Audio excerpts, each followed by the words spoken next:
You're not going to believe this, but Japan is in the middle of a currency crisis that is threatening to destroy the entire economy. This could have a ripple effect throughout the world, and it's important that we understand what's happening and how it might affect us.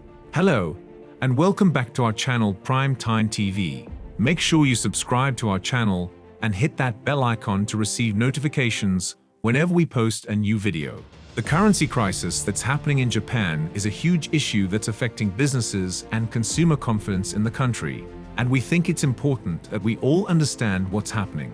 Watch the video till the end to understand what's going on in Japan.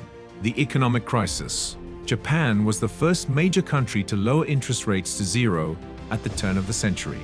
Many other nations used the same strategy to assist their economies during the COVID epidemic. These nations are currently boosting their interest rates, while the Bank of Japan, BOJ, again kept its benchmark rate below zero in October. Additionally, that harms its currency. Investors have historically purchased the yen during times of crisis because it is long regarded as a refuge currency.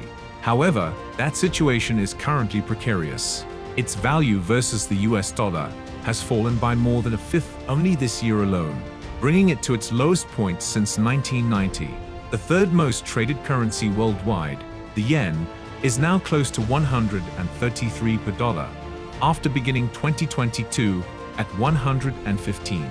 The yen is on course for its largest yearly decline since 2013, with the dollar up 16% so far this year. The widening interest rate spreads between Japan and other countries are the main cause of the weakness. The BOJ has stepped up its accommodative policy approach as the rest of the globe, led by the US Federal Reserve, is actively raising rates to rein in skyrocketing inflation. While the difference with German yields is at 8-year highs, the difference between Japanese and American 10-year government bond yields is 279 basis points, which is close to a 3- to 2-year high. What can stop this decline? The BOJ's dovish position may change if GDP prospects significantly improve when the nation reopens its borders following COVID and inflation rises. For the first time in 7 years, Japan's core consumer prices in April were 2.1% higher than they were a year earlier, breaching the BOJ's 2% inflation target. If the BOJ adopts a hawkish stance, the yen's decline could come to an end, according to Francesca Fornassari, head of currency solutions at Insight Investments. Any indication that interest rates outside of Japan are at their high could also spark a relief rally. However, given that US rates are anticipated to peak at 3.5% in mid-2023, there are currently no indications of that. Does a weaker yen boost the economy? In order to help Japan's growing trade deficit, the yen has fallen back to recent 7-year lows against the Chinese yuan, and is also hitting new multi-year lows against the Korean won and the Taiwanese dollar.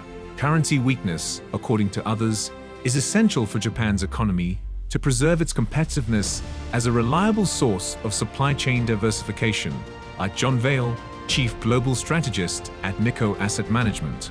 The yen's depreciation also increases the appeal of its stock market to international investors who think it is undervalued in comparison to the European and American stock markets. Although they are still declining as investors around the world sell riskier assets, Japanese equities have outperformed their competitors in 2022. What about domestic investors? Japanese investors are in a bind as a result of the yen's decline. Since yields are high and steadily increasing, foreign bonds are becoming considerably more alluring. However, it also means that the price of FX hedging is increasing. Therefore, Japanese investors can frequently only benefit from the higher rates if they purchase unhedged international bonds. However, investors find it difficult to stomach such currency risk, such as the yen rising, given the yen's current weak levels. The yield advantage would be erased if we made even a small move back to where we were a few months ago, between 115 and 120. Everything Japan purchases costs more as a result of the weak yen. However, there is some good news for businesses. Japanese exporters' earnings abroad are far more valuable at home. This is noteworthy because exports make up around 15% of the nation's overall economic activity. However, over the past 10 years, the spending power of Japanese consumers has decreased by half. Today, 10,000 yen only buys you anything worth $67 as opposed to $132 10 years ago. So it really depends whether it's a crisis or not. The current situation in Japan may be bad for the consumers, but it may be good for businesses. What's your opinion on this? Let us know in the comments. Press the like button and share the video with your friends, and stay tuned for more.